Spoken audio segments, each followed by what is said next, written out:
Assalamualaikum warahmatullahi wabarakatuh. Selamat pagi semuanya. Terima kasih kepada Bapak Ibu dosen yang telah hadir, kepada yang terhormat dosen penguji saya yaitu Ibu Anggi dan juga Pak Remba yang tengah berada di Zoom hari ini. Kemudian yang terhormat juga saya ucapkan kepada dosen pembimbing saya yaitu Pak Alvin dan juga Bu Amanda serta Pak Kodri selaku dosen pengamat.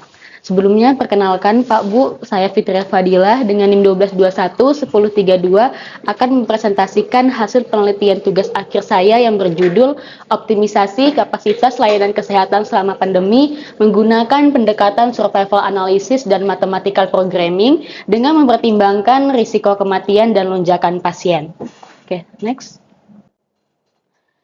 Seperti yang kita ketahui bahwa pandemi COVID-19 ini memberikan tekanan besar pada kapasitas rumah sakit di seluruh Indonesia, di mana puncak pandemi ini terlihat pada tingkat keterisian tempat tidur nasional yang mencapai 67 hingga 68%, bahkan 90% di Jakarta. Di Balikpapan, kapasitas tempat tidur ini meningkat drastis dari yang awalnya 80 unit menjadi 349 unit.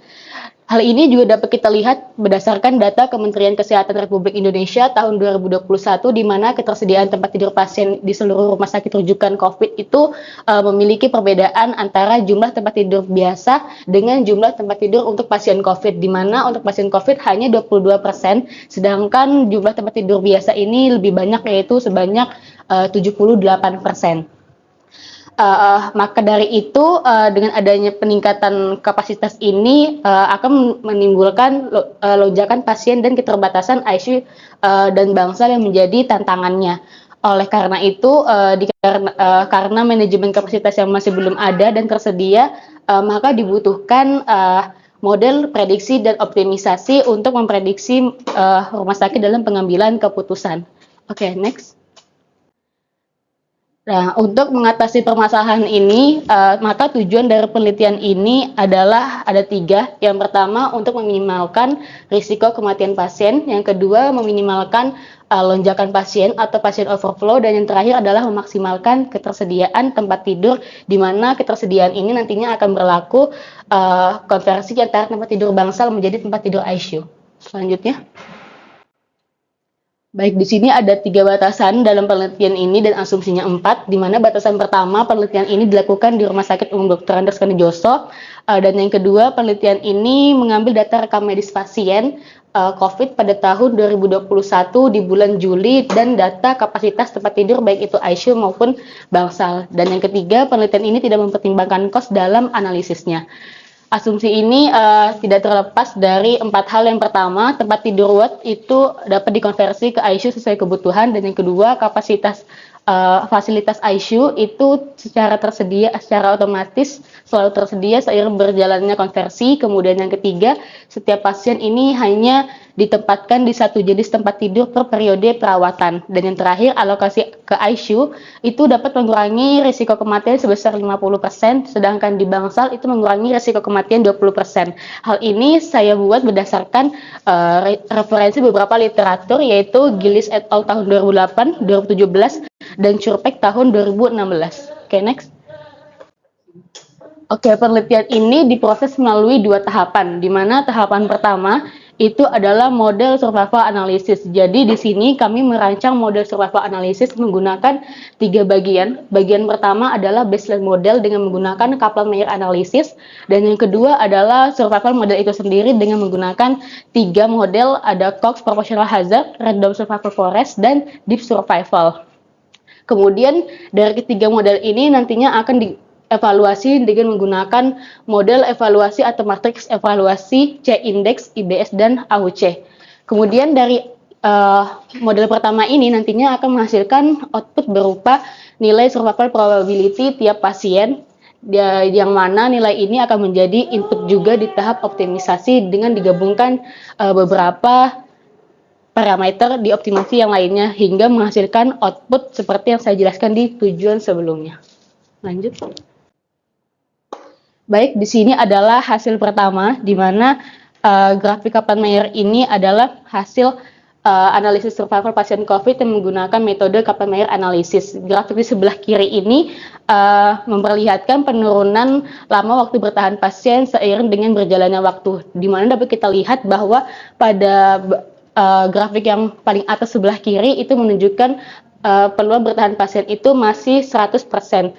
Namun seiring berjalannya waktu hingga ke hari ke-40 itu menurun, dan di sini dapat kita lihat bahwa pada tabel Kaplan-Meier estimate-nya itu pada hari ke-30 pasien bertahan sebesar 44%, di mana median survival ini pada 30 hari. Dan itu dapat dilihat pada tabel observasi dan event add pada hasil kurva Kaplan-Meier tersebut. Oke, next. Ya, di sini adalah setelah mendapatkan gambaran umum survival analisis berikutnya kami lakukan untuk melihat beberapa faktor yang mempengaruhi peluang bertahan hidup pasien. Jadi salah satunya adalah grafik pada kurva B, di mana grafik ini memperlihatkan bahwa kelompok usia lanjut, yaitu lebih dari 70 tahun, itu memiliki peluang lama waktu bertahan yang cukup rendah dibandingkan kelompok usia muda. Dan di sini juga bisa dilihat bahwa terdapat beberapa variabel yang mempengaruhi risiko kematian pasien. Hal ini dapat dilihat dari nilai hazard ratio beberapa variabel tersebut. Di sini terlihat bahwa ada 7 variabel yang mempengaruhi nilai dari risiko kematian pasien tersebut, di mana dapat dilihat bahwa di sini ada usia, jenis kelamin, penggunaan ventilator, penggunaan saturasi oksigen, infeksi akut, serta hiponatremia yang merupakan salah satu jenis penyakit yang diderita oleh pasien COVID-19. Oke, next. Ya, di sini selanjutnya kami menghasilkan hasil dari survival probability dari salah satu model akurasi terbaik, yaitu Random Survival Forest. Jadi dari perbandingan ketiga model ini dapat kita lihat bahwa berdasarkan hasil nilai AUC itu tertinggi adalah Random Survival Forest sebesar 0,7186. Artinya output dari survival probability ini kita ambil dari metode Random Survival Forest, di mana tabel di sini adalah hasil dari Random Survival Forest itu sendiri untuk menghasilkan si nilai survival probability untuk pasiennya. Di sini bisa dilihat bahwa untuk periode harinya ada 3, 7 hari, 14 hari, dan 28 hari. Namun, di penelitian ini kami menggunakan estimasi pada hari ke-7 karena hasil tersebut dirasa krusial dibandingkan dengan data-data atau hasil lainnya. Jika kita lihat di sini, probabilitas survival rate itu pada hari ke-7 tuh cukup baik dibandingkan hari ke-14 dan 28. Oke, next. Oke, di sini adalah output mathematical programming yang saya buat dengan menggunakan model pertama, yaitu meminimalkan risiko kematian pasien. Di sini setiap pasien itu hanya dapat dialokasikan ke satu jenis tempat tidur, di mana konstran yang digunakan ini juga mencakup salah satu output yang tadi saya gunakan, yaitu survival probability dan threshold yang saya gunakan. Oke, next. Di sini ada model kedua, yaitu adalah meminimalkan overflow atau lonjakan pasien, di mana konstran yang digunakan ini salah satunya menggunakan lama rawat inap pasien yang merupakan input dari survival analysis juga yang dibangun pada model optimisasi. Oke, yang ketiga, lanjut. Di sini adalah model yang ketiga, yaitu memaksimalkan ketersediaan bed baik itu ICU atau bangsal, di mana di sini adalah kita mainkan konversi tempat tidur yang awalnya bangsal menjadi ICU untuk memenuhi permintaan pasien yang datang pada selama hari ke-7. Oke, next. Oke, di sini adalah output dari evaluasi perbandingan model dari rumah sakit dan yang kami buat, di mana pada baris pertama ini mewakili satu pasien yang memiliki usia, keparahan, komorbiditas, beberapa jenis penyakit, serta di mana sih pasien ini di-assign berdasarkan model rumah sakit. Jadi di sini dari hasil rumah sakit dapat dilihat bahwa rumah sakit itu mengalokasikan satu pasien selama pada hari pertama itu di bangsal, sedangkan untuk model yang kami buat itu rumah sakit mengalokasikan pasien di ICU dan prediksi untuk risiko kematian pasien antara rumah sakit dan model itu juga berbeda ya. Jadi di sini untuk rumah sakit itu memprediksi risiko kematian pasien sebesar 0,013, sedangkan di model itu lebih rendah sebesar 0,007. Oke, next. Ya, selanjutnya ini adalah perbandingan aktual rumah sakit dengan model optimisasi yang disusun berdasarkan 7 hari rujukan, di mana dapat kita lihat bahwa berdasarkan objective function dari ketiga tujuan sebelumnya, yaitu meminimalkan risiko, overflow, dan memaksimalkan ketersediaan tempat tidur, model rumah sakit itu memiliki kekurangan kapasitas pada hari ke-7 sebesar 13, sedangkan untuk di model itu pada hari ke-7 itu yang awalnya minus 13 di rumah sakit, namun masih tersedia di hari ke-7 hingga 5 tempat tidur. Kemudian untuk overflow dapat dilihat juga bahwa di model pada hari ke-7 itu terdapat lonjakan pasien yang cukup tinggi sebesar 36 di hari terakhir, sedangkan untuk di model itu pasiennya di overflow adalah 0 dan malah si model ini dapat mengalokasikan atau memberikan ketersediaan tempat tidur pada hari ke-7 sebesar 9 untuk ICU dan 5 untuk bangsal, berbeda dari model dari rumah sakit. Kemudian tabel bagian sini adalah perbandingan antara average, standar deviasi, min max yang diperoleh berdasarkan hasil perbandingan antara rumah sakit dengan model optimisasi. Oke, next.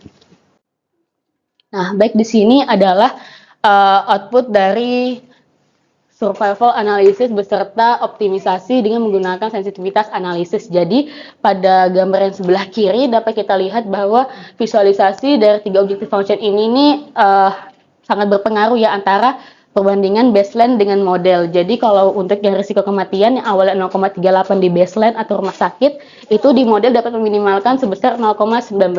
Hal itu juga sama pada average overflow pasien, di mana pada baseline ini terjadi overflow sebanyak 11 pasien per harinya, sedangkan model ini berhasil mengoptimalkan menjadi 0 lonjakan pasien. Di sisi lain, ketersediaan tempat tidur itu juga berbeda antara baseline rumah sakit dengan model, di mana ICU pada baseline itu 22, sedangkan di model itu 11, namun bangsal pada baseline yang awalnya 0 dapat ditingkatkan di model menjadi 29. Dan di sini juga ada sensitivitas analisis, dan kita lihat bahwa penurunan dan penambahan initial bed atau bed kapasitas awal di rumah sakit ini mempengaruhi besarnya average ROD atau overflow yang terjadi pada pasien. Jadi hal ini menunjukkan bahwa model secara responsif dapat mempengaruhi rata-rata risiko kematian pasien beserta lonjakan pasien yang terjadi apabila parameter initial bed ini dinaikkan sesuai dengan analisis sensitivitasnya. Oke, next. Analisis sensitivitas terakhir di sini adalah analisis sensitivitas yang menggunakan parameter reduction factor dan dengan dilakukan penambahan dan pengurangan kapasitas dari 5% menjadi 30% hingga minus 5% menjadi minus 30%.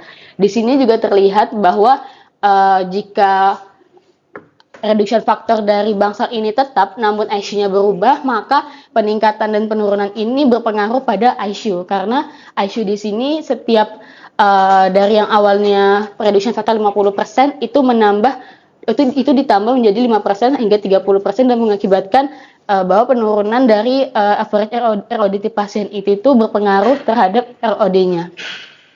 Kemudian untuk di sini yang overflow bagian reduction factor, di mana apabila ICU-nya tetap itu berbanding kebalik, di mana apabila kita menaikkan tingkat kapasitas dari si bangsalnya, maka akan menurunkan risiko, lonjakan pasien yang terjadi di bangsal, namun meningkatkan lonjakan pasien yang terjadi di ICU, karena beberapa pasien pun rata-rata akan dialokasikan ke bangsal apabila si reduction factor ini ditambah sesuai dengan presentasi yang dilakukan di analisis sensitivitas ini. Oke, next. Baik, berdasarkan hasil penelitian kami, implikasi manajerialnya ini ada dua. Yang pertama, rumah sakit perlu menjadikan penambahan kapasitas ICU sebagai langkah kebijakan utama, karena hal ini terbukti dalam model optimisasi saya berdasarkan kesimpulan bahwa integrasi model optimisasi dengan prediksi survival random forest ini menurunkan risiko yang awalnya 0,38 menjadi 0,19. Kemudian yang kedua, pengaturan beban antara ICU dan bangsal ini perlu dibuat lebih fleksibel dan berbasis data, seperti tingkat kematian ROD dan kelebihan pasien dengan menggunakan model optimisasi. Hal ini juga terbukti dari kesimpulan kedua dan ketiga, di mana optimisasi ini mampu menghilangkan overflow pasien sepenuhnya dari yang awalnya 2,4 pasien per hari menjadi 0 dengan pengaturan reduction factor ICU sebesar 0,75 tanpa memberikan dampak yang besar pada bangsal. Dan yang ketiga, model ini juga berhasil meningkatkan efisiensi dan ketersediaan tempat tidur dari yang awalnya 23 tempat tidur menjadi 34 tempat tidur. Oke, next. Baik, mungkin sekian presentasi tugas akhir dari saya. Kurang lebihnya mohon maaf. Saya akhiri. Wabillahi taufiq wal hidayah. Wassalamualaikum warahmatullahi wabarakatuh.